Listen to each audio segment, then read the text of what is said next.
Welcome back to FJ News. I'm Special Correspondent David Muir, and we're talking about introverts in the pandemic. A few weeks ago, I brought you a special story about how introverts are not doing as well during the lockdown as extroverts are. You would think it would be the opposite. You would think introverts would be living their best life right now, but it is not so. And now we're bringing you another story along the same vein, specifically about introverts working remotely, in the remote workforce, working from home. They don't seem to be doing as well as extroverts, and here are a few reasons why.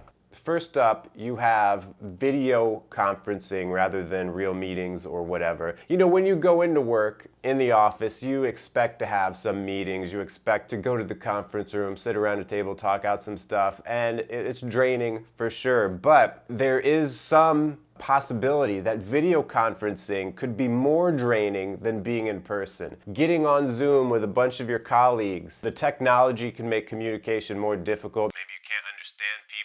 Maybe you can't read the facial expressions as much, and there's sometimes delay. You talk over each other. It makes communication more difficult. It makes it much more exhausting. Then our next thing, which is a big one, especially if you live with other people, if you have kids. For sure. That being at home all the time, stuck with other people who are forced to be home all the time, is super draining. Like, if you could go to the office and get away for 8 hours, sure, maybe you have to talk with some coworkers, but you might just be at your desk, not being bothered by people. But now you got your kid who's trying to do, work from home. You got perhaps your spouse who's also working from home. You can never get away from it. You're supposed to juggle all of these things that used to be compartmentalized. How's an introvert supposed to keep up with all that? And even if you live by yourself, I imagine when Frank James works on videos all day alone in his apartment, it gets to be a little bit depressing at a certain point. When you're in the same space all the time,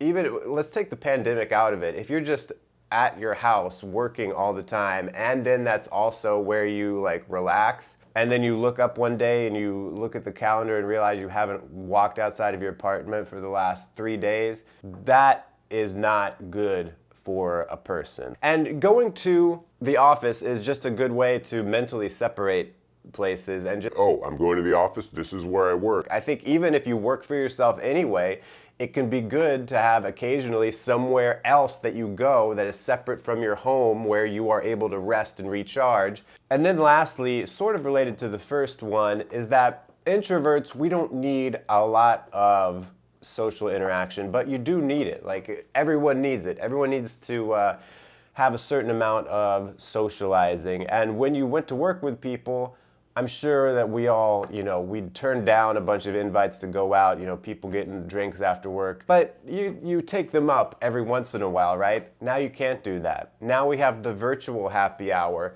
And the virtual happy hour, where you meet up with your friends on Zoom and, you drink by yourself, but you're video conferencing. Well, first of all, there's the problems that you inherently have with video conferencing, but then when you're on a Zoom call, everyone is focusing on the same thing, and if you talk, everyone is looking at you. You can't just go off to the side and have a one-on-one conversation with people. Think about the differences here. If you went out to a work happy hour in real life after work, you'd probably just have a conversation with 1 or 2 people at a time. Maybe you'd circulate a bit, or maybe you'd stay with those people, but you wouldn't be talking to everyone and listening to everyone at the same time. Big difference, much more draining. Check out this shirt I got. You can get it down below, infj.me/store. This mug with my face on it also is available if you want to look like me right now. Till next Sunday, have a good week. Oh, and hit like. I'm monitoring the analytics closely. And there's a video here or something.